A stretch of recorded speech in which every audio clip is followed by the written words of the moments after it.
पुनर्जन्म लेने के बाद मैंने सबसे पहला काम यह किया कि जानबूझकर अपनी बायोलॉजिकल बहन से मुलाकात अरेंज की और उसे पहली नजर में मुझसे प्यार करने पर मजबूर कर दिया। पिछली जिंदगी में जब हमारे अमीर माता पिता ने मुझे ढूंढ लिया था, तब उसने फेक बेटे के लिए हर हद पार कर दी थी। वह हर बात में मेरा विरोध करती, मेरे बारे में अफवाह फैलाती कि मैं नाजायज औलाद हूँ और लोगों से मुझे परेशान करवाती थी। पूरी जिंदगी उससे निपटते निपटते मुझे उसकी पसंद पूरी तरह याद हो गई थी, इसलिए मैंने खुद को उसके सपनों के परफेक्ट गाय की तरह बना लिया ताकि वह खुद उस दर्द और निराशा को महसूस करे जब लवर्स को पता चले कि वे भाई बहन हैं। उसी समय मेरा टारगेट क्लोए स्टर्लिंग सामने आ गई। मैं धीरे धीरे उसके पास गया और पूछा, हाय, क्या आप बता सकती हैं कि सबसे नजदीकी लाइब्रेरी कैसे जाऊं? क्लोई और उसकी फ्रेंड्स मुड़ी और दोनों एकदम रुक गईं। उनके पीछे सफेद शर्ट पहने एक सन-किस्ड युवा खड़ा था। क्लोई स्तब्ध रह गई। मेरे रूप का असर इतना जबरदस्त था कि उसका दिल तेजी से धड़कने लगा। जब मैंने दोबारा रास्ता पूछा, तब जाकर वह संभली और बिस्केन बुलवार्ड की तरफ इशारा किया। उधर, उसने कहा। ओके,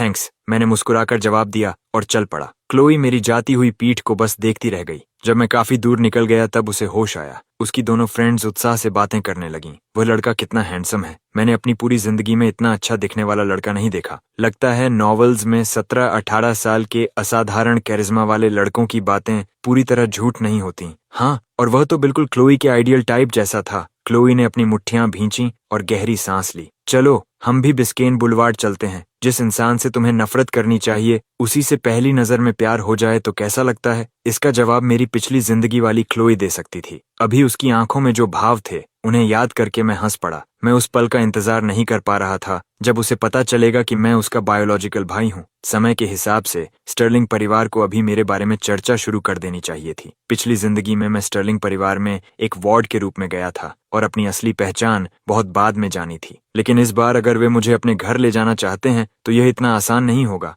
जैसा मैंने सोचा था। अगली ही सुबह स्टर्लिंग्स मुझे ढूंढते हुए आ गए। मिस्टर और मिसेस स्टर्लिंग नहीं, बल्कि उनका ड्राइवर और हाउसकीपर आए थे। एक्सक्यूज मी, क्या आप मिस्टर ईथन स्टर्लिंग हैं? मिस डेविस ने विनम्र मुस्कान के साथ पूछा, लेकिन जैसे ही उसने मेरा चेहरा देखा, उसकी आंखें फैल गईं। फिर उसने खुद को संभाल लिया। हेलो मिस्टर स्टर्लिंग, हम रिचर्ड स्टर्लिंग, स्टर्लिंग एस्टेट्स के मालिक के लिए काम करते हैं। ये हमारा बिजनेस कार्ड है। उसने कार्ड आगे बढ़ाया। मैंने कार्ड नहीं लिया। मैं बाहें बांधकर दीवार से टिक गया और उसे देखने लगा। और आप लोग मुझसे क्या चाहते हैं? मेरे व्यवहार से मिस डेविस का चेहरा थोड़ा सख्त हो गया। क्या आपको अपने ओरिजिन्स के बारे में कुछ याद है? उसने पूछा। इसका क्या मतलब है? मैंने भौं उठाई। क्या आप कहना चाहती हैं कि आपके बॉस मेरे असली? नहीं, उसने बीच में रोक दिया। आपके बायोलॉजिकल पिता हमारे बॉस के सेवियर थे। हमारे बॉस का कहना है कि चूंकि आपके पिता अब नहीं हैं, इसलिए अब वह आपके पिता बनेंगे। उन्होंने हमें आपको घर लाने भेजा है और अडॉप्शन प्रोसेस भी पूरा करेंगे। उसके बाद आप स्टर्लिंग परिवार के बेटे होंगे। ड्राइवर मिस्टर हैरिसन ने कहा। आपको पता होना चाहिए कि स्टर्लिंग्स मायामी का सबसे अमीर परिवार है। सीधी बात कहूं तो अगर आप हमारे बॉस के बेटे बन गए तो आपकी किस्मत खुल जाएगी। दोनों ऐसे व्यवहार कर रहे थे जैसे वे मुझे कोई बहुत बड़ा एहसान दे रहे हों।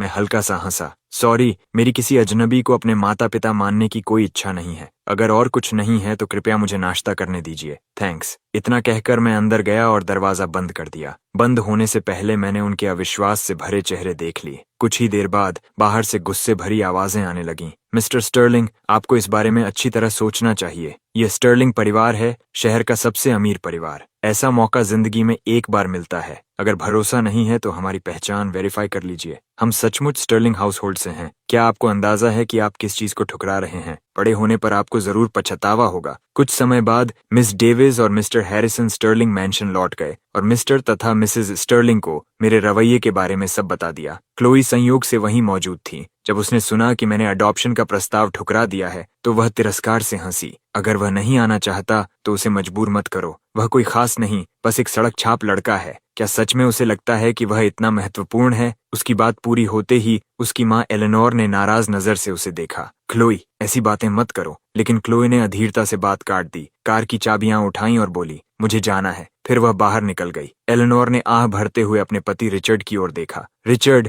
अब क्या करें? वह आना ही नहीं चाहता। रिचर्ड स्टर्लिंग ने अखबार से नजर उठाए बिना कहा, उसका इनकार सिर्फ सावधानी है। उसे मुफ्त की चीजों पर भरोसा नहीं। कुछ दिनों में मैं खुद उससे मिलने जाऊंगा। एलेनोर का चेहरा खिल उठा। सही कहा, अगली बार कुछ लग्जरी गिफ्ट्स भी ले चलेंगे ताकि उसे असली दौलत का अंदाजा हो। आखिर वह हमारा बेटा है, हम उसे बाहर यूं ही नहीं छोड़ सकते। दूसरी ओर मिस डेविस और मिस्टर हैरिसन को मना करने के बाद मैं बिस्केन बुलवार्ड की लाइब्रेरी में पढ़ने चला गया। मुझे अच्छी तरह पता था कि क्लोई अपने असली भाई यानी मुझसे कितनी नफरत करती थी। अडॉप्शन ठुकराने की खबर सुनकर उसका गुस्सा और बढ़ना तय था, और जब वह नाराज होती तो घर पर नहीं टिकती। अगर बॉयफ्रेंड न हो तो इंटरनेट कैफे जाती, और अगर हो तो उससे मिलने। आज उसने मुझे देखकर जो प्रशंसा भरी नजर डाली थी, उससे मुझे यकीन था कि वह मुझे ढूंढते हुए यहाँ जरूर आएगी। मैं साइकोलॉजी की किताब में डूबा हुआ था। लगभग 1 घंटे बाद वैसा ही हुआ जैसा मैंने सोचा था। इट्स यू, क्लोई की उत्साहित आवाज सुनाई दी। मैंने जानबूझकर खिड़की के पास वाली सीट चुनी थी। धूप मेरे चेहरे पर पड़ रही थी और सुनहरी चमक मुझे लगभग प्रकाशित सा दिखा रही थी। मैंने सिर उठाया और देखा कि क्लोई तेज कदमों से मेरी ओर आ रही है। मैंने आंखों में हल्की उलझन दिखाई।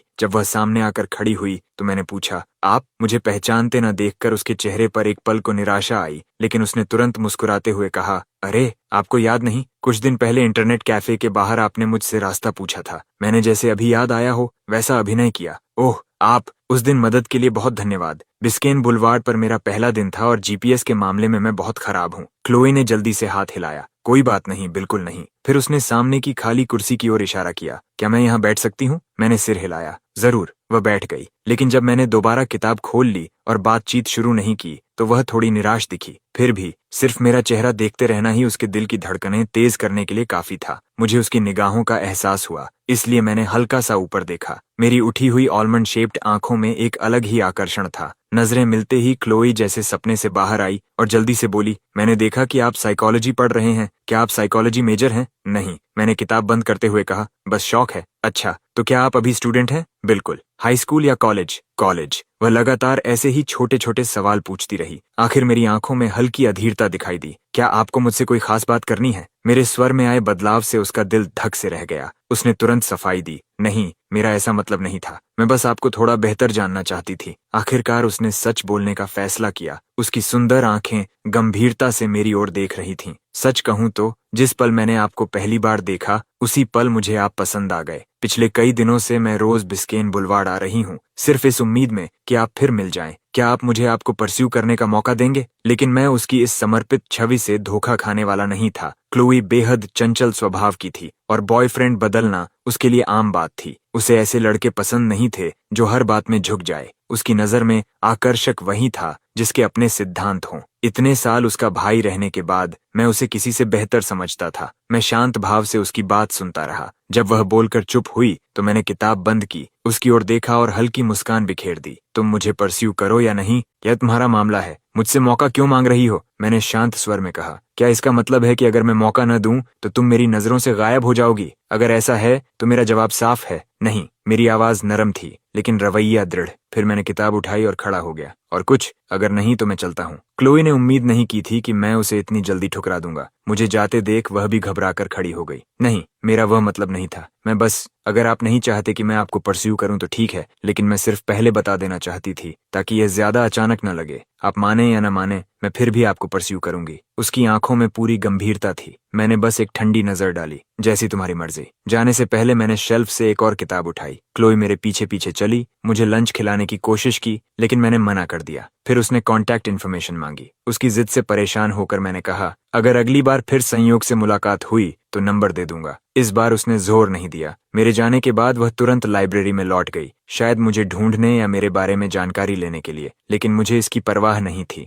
जो चीज आसानी से मिल जाती है उसकी कद्र नहीं होती। अगले कुछ दिनों तक, जबकि स्टर्लिंग्स लगातार मुझे मनाने की कोशिश कर रहे थे, मुझे क्लोई के मन में अपनी एक परफेक्ट इमेज बनानी थी। इसलिए मैं यूनिवर्सिटी और अपने किराए के अपार्टमेंट के बीच आता जाता रहा, लेकिन लाइब्रेरी नहीं गया। फिर रविवार को मेरे अपार्टमेंट में दूसरी बार मेहमान आए, रिचर्ड और एलेनर स्टर्लिंग। जब से मैंने उनके लोगों को मना किया था, रिचर्ड खुद मिलने आने की योजना बना रहा था। आज उसके पास समय था, इसलिए वह एलेनर को साथ लेकर आया। मिस डेविस और मिस्टर हैरिसन नीचे इंतजार कर रहे थे। सुबह का समय था। मैं दरवाजे के सहारे खड़ा होकर बोला, आप लोग कौन हैं? मुझे देखते ही रिचर्ड और एलेनर दोनों कुछ पल के लिए चुप रह गए। वे मेरी शक्ल देखकर सचमुच चौंक गए थे। इतना हैंडसम बेटा सिर्फ देखने भर से खुशी देता था। उनके मन में यह भी आया कि स्टर्लिंग परिवार में लौटने के बाद मेरी यह शक्ल ही एक बड़ा एसेट साबित होगी। हेलो यंग मैन, रिचर्ड मुस्कुराया। शायद तुम मुझे पहचानते हो। यहाँ आने से पहले वह कुछ अधीर था। आखिर उसने मुझे कभी पाला नहीं था, इसीलिए भावनात्मक लगाव भी नहीं था। लेकिन अब उसे लग रहा था कि यह यात्रा उम्मीद से कहीं ज्यादा मूल्यवान है। मैंने भौं उठाई। अगर मैं आपको जानता होता तो पूछता क्यों कि आप कौन हैं। मेरा रवैया उसे स्पष्ट रूप से पसंद नहीं आया। फिर भी उसने अपनी नाराजगी दबा ली। मुझे अपना परिचय देने दो, उसने कहा। मैं रिचर्ड स्टर्लिंग हूँ, स्टर्लिंग ग्रुप का मालिक। ये मेरा कार्ड है। उसने कार्ड आगे बढ़ाया, लेकिन मैंने लिया नहीं। तो मैंने ठंडे स्वर में पूछा, आप क्या चाहते हैं? मैंने उसे कोई सम्मान नहीं दिया। एलेनर की भौहें सिकुड़ गईं, लेकिन रिचर्ड ने संयम बनाए रखा और कार्ड वापस रख लिया। कुछ दिन पहले एक आदमी और एक औरत तुमसे मिलने आए थे, है ना? उन्होंने तुम्हें सब बताया होगा। तुम्हारे पिता मेरे सेवियर थे। उनकी आखिरी इच्छा थी कि मैं तुम्हें ढूंढूं और तुम्हारी भरपाई करूं। मैंने बीच में ही रोक दिया। आप चाहते हैं कि मैं आपका बेटा बन जाऊं? रिचर्ड ने सिर हिलाया। हाँ, और मैं पूरी एडॉप्शन प्रोसेस कानूनी तरीके से पूरी करूंगा। मायामी में हर किसी को पता होगा कि तुम रिचर्ड स्टर्लिंग के बेटे हो। फिर उसने एक गहरी सांस ली और पिता जैसा भाव बनाकर कहा, मुझे पता है कि तुमने बहुत छोटी उम्र में अपनी माँ को खो दिया और 17 साल तक अकेले संघर्ष किया, लेकिन अब तुम्हें और तकलीफ नहीं होगी। स्टर्लिंग परिवार के पास इतनी शक्ति और संपत्ति है कि हम तुम्हें हर काम में सपोर्ट कर सकते हैं। आज से तुम मेरे अपने बेटे हो। उसके शब्द भावनाओं से भरे थे, लेकिन मुझ पर उनका कोई असर नहीं हुआ।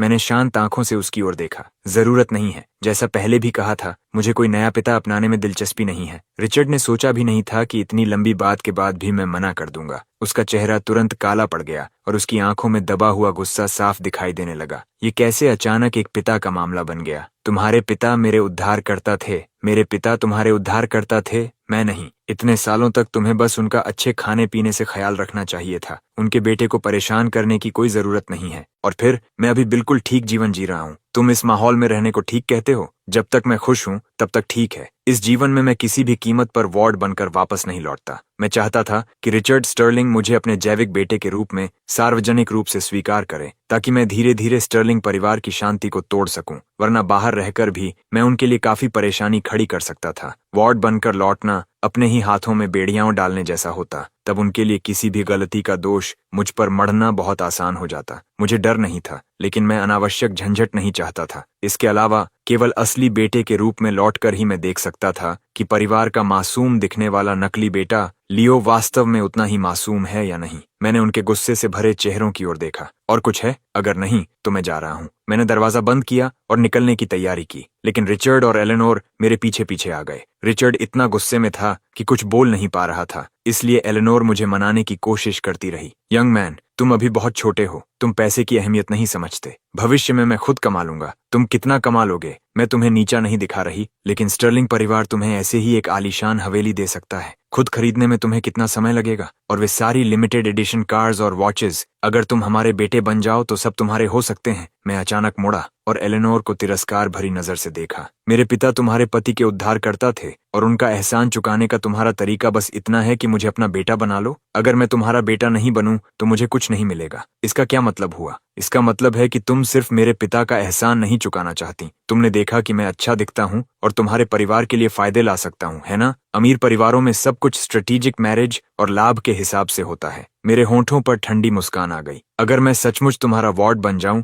तो तुम उम्मीद करोगी कि तुमने मुझ पर जो भी खर्च किया है मैं उसका कई गुना वापस करूं, और उससे भी बढ़कर जिस क्षण मैं तुम्हारी योजनाओं के अनुसार चलने से इनकार कर दूंगा तुम शायद मुझे एहसान फरामोश कह दोगी। तुम लोग बेहद पाखंडी हो। तुम दया का बदला बुराई से चुकाते हो, फिर भी खुद को उदार संरक्षक की तरह पेश करते हो और साथ में दौलत और प्रतिष्ठा दोनों कमा लेते हो। सचमुच मियामी के सबसे अमीर परिवार कहलाने के योग्य हो। दोबारा मुझे ढूंढने मत आना। चाहे तुम कुछ भी कहो, मैं कभी सहमत नहीं होऊंगा। उनके चेहरों पर अपराध बोध, क्रोध और अविश्वास का मिला जुला भाव देखकर मैं हल्के कदमों से वहां से चला गया। दोनों बुजुर्गों को खरी खोटी सुनाने के बाद मुझे बेहद संतोष महसूस हुआ। अब समय था परिवार के छोटे सदस्य क्लोई को भी थोड़ा परेशान करने का। आखिर परिवार को साथ रखना चाहिए। कई दिनों बाद मैं आखिरकार बिस्केन बुलेवार्ड की लाइब्रेरी लौटा। अंदर जाने से पहले ही मैंने देखा कि क्लोई प्रवेश द्वार के पास बैठी हुई थी और उसके चेहरे पर झुंझलाहट साफ दिखाई दे रही थी। उसी समय उसकी नजर मुझ पर पड़ी। हमारी आंखें मिलीं, उसका चेहरा चमक उठा और वह तुरंत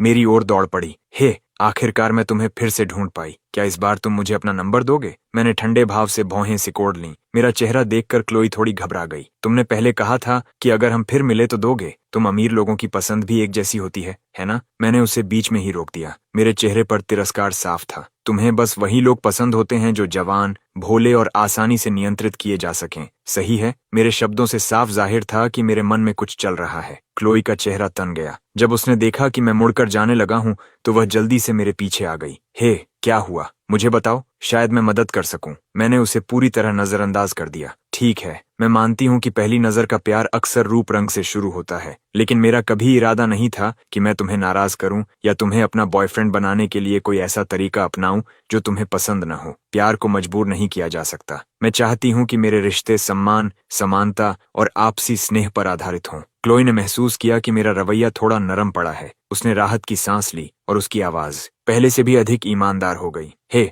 जिस दिन तुमने कहा था कि अगली बार मिलने पर अपना नंबर दोगे, तब से मैं हर दिन लाइब्रेरी आती रही हूँ, बस इस उम्मीद में कि तुम फिर मिल जाओ और हम दोस्त बन सकें। मैंने उसे ऐसी नजर से देखा जिसमें बहुत कुछ छिपा था। क्लोई ने तुरंत जोड़ा, फिलहाल दोस्त, लेकिन मुझे विश्वास है कि देर सबेर तुम मेरी सच्चाई और ईमानदारी से प्रभावित हो जाओगे और मेरे बॉयफ्रेंड बनोगे। इतना विश्वास है। मेरा बर्फ जैसा ठंडा व्यवहार आखिर थोड़ा पिघल गया। बिल्कुल, पहली नजर में तुम्हें मैं खास नहीं लग सकती, लेकिन जब तुम मुझे सच में जानोगे तब समझोगे कि मैं कितनी पसंद किए जाने लायक हूँ। मैंने भौं उठाकर उसकी ओर देखा। तुम खास नहीं हो? क्लोई बिल्कुल भी साधारण नहीं थी। उसे स्टर्लिंग परिवार के बेहतरीन जीन्स मिले थे, लंबा और आकर्षक शरीर, साथ ही चमकदार और युवा चेहरा। उसके स्कूल में न जाने कितने लड़के उसके पीछे घूमते थे और उसके परिवार की दौलत को देखते हुए वह कैंपस की सबसे चर्चित लड़कियों में से एक थी। कुछ देर बातचीत के बाद हमारे बीच की दूरी काफी कम हो गई। हम एक कैफे में कॉफी पीने बैठे और क्लोई ने पूछा कि मैं पहले इतना खराब मूड में क्यों था। मैं कुछ देर चुप रहा, फिर सावधानी से पूरी घटना बताई। बस इतना कहा कि एक अमीर दंपति अचानक मेरे पास आए थे।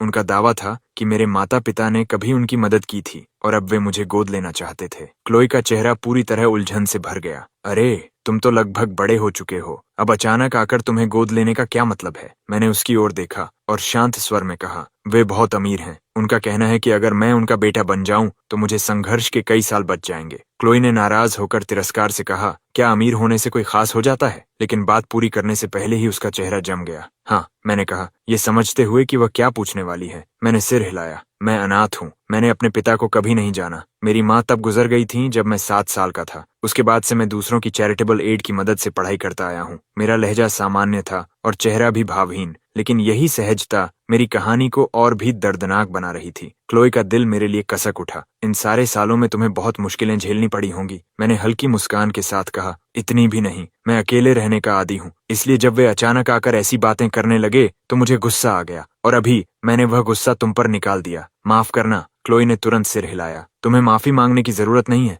गलती उनकी है। क्लोई को जरा भी अंदाजा नहीं था कि जिस अमीर दंपति की मैं बात कर रहा था वे उसके अपने माता पिता थे और मैं वही तथाकथित निकम्मा, असभ्य और घृणित जैविक भाई था जिससे वह नफरत करती थी। क्लोई कुछ क्षणों तक चुप रही। उसकी वर्तमान स्थिति ऐसी नहीं थी कि वह मुझे कोई ठोस वादा दे सके। काफी सोचने के बाद उसने गहरी सांस ली और कहा, सुनो, क्या तुम्हें अभी किसी आर्थिक परेशानी का सामना करना पड़ रहा है? अगर हाँ, तो मैं तुम्हारी मदद कर सकती हूँ, लेकिन तुम उस अमीर दंपति द्वारा गोद लिए जाने के लिए बिल्कुल तैयार मत होना। तुम्हें नहीं पता कुछ अमीर लोग कितने निर्दयी और क्रूर होते हैं। वे हर काम सिर्फ अपने फायदे के लिए करते हैं। तुम इतने अच्छे दिखते हो, अगर तुम सच में उनके बेटे बन गए तो क्या तुम पूरी तरह उनकी मर्जी के गुलाम नहीं बन जाओगे? मैंने मुस्कुराते हुए कहा, मुझे पता है और मैं अभी बिल्कुल ठीक हूँ। मुझे पैसों की जरूरत नहीं है। उसके चेहरे पर चिंता देखकर मैं मुस्कुरा उठा। तुम्हें नाराज होने की जरूरत नहीं है। मैं उन्हें पहले ही साफ मना कर चुका हूँ। वे चाहे कुछ भी कहें, मैं गोद नहीं लिया जाऊंगा। ये सुनकर क्लोई ने राहत की सांस ली, लेकिन उसकी भौहें अब भी सिकुड़ी हुई थीं। ऐसे लोग इतनी आसानी से हार नहीं मानते। मुझे बताओ, वे किस परिवार से हैं? मेरा परिवार बहुत बड़ा नहीं है, लेकिन मियामी में हमारी थोड़ी पहचान है। मैं एक फोन कॉल करूंगी और फिर वे तुम्हें दोबारा परेशान करने की हिम्मत नहीं करेंगे। मैंने सिर हिलाया। जरूरत नहीं, उन्हें जोकर समझो और नजरअंदाज कर दो। सच कहूं तो तुमसे बात करके अच्छा लगा। मेरा दिमाग भी काफी हल्का हो गया। ये कहते हुए मैंने अपना फोन निकाला और आखिरकार क्लोई को मुझे आई मैसेज पर ऐड करने दिया। किसी की जिंदगी का अविस्मरणीय पहला प्यार बनने के लिए बहुत कुछ नहीं चाहिए। एक खूबसूरत चेहरा ही काफी होता है, लेकिन अगर तुम चाहते हो कि सामने वाला पूरी तरह तुम्हारे बारे में सोचता रहे और तुम्हारे प्रति समर्पित हो जाए, तो पुश एंड पुल स्ट्रैटेजी का इस्तेमाल करना पड़ता है। जरूरत पड़ने पर अपनी कुछ शानदार खूबियां दिखाओ, लेकिन साथ ही रहस्य का माहौल बनाए रखो। चीजों को धीरे धीरे सामने लाओ ताकि सामने वाला लगातार उत्सुक और हैरान बना रहे। उदाहरण के लिए, कॉफी पीते समय मैंने यूं ही कैजुअली बता दिया कि मुझे 15 साल की उम्र में नॉर्थ शोर यूनिवर्सिटी में फास्ट ट्रैक एडमिशन मिल गया था। थोड़ी देर और बातचीत करने के बाद मैंने जाने का बहाना बना लिया। तुम कहाँ जा रहे हो? मैं तुम्हें छोड़ सकती हूँ। क्लोई स्पष्ट रूप से मुझे जाते हुए नहीं देखना चाहती थी। उसकी नजरें इतनी गहरी थीं कि मानो उन्हें महसूस किया जा सकता हो। मैंने हल्की मुस्कान के साथ कहा, मैं तुम्हें इतनी तकलीफ नहीं दे सकता। बस कुछ काम है। जो घर मैंने खरीदा है उसका रेनोवेशन अभी पूरा नहीं हुआ। वहीं रहना है, इसलिए मुझे एक अच्छी डिजाइन टीम ढूंढनी है। क्लोई तुरंत बोली, तो फिर अगली बार मैं तुम्हें डिनर पर बुला सकती हूँ? वह मेरे साथ चलना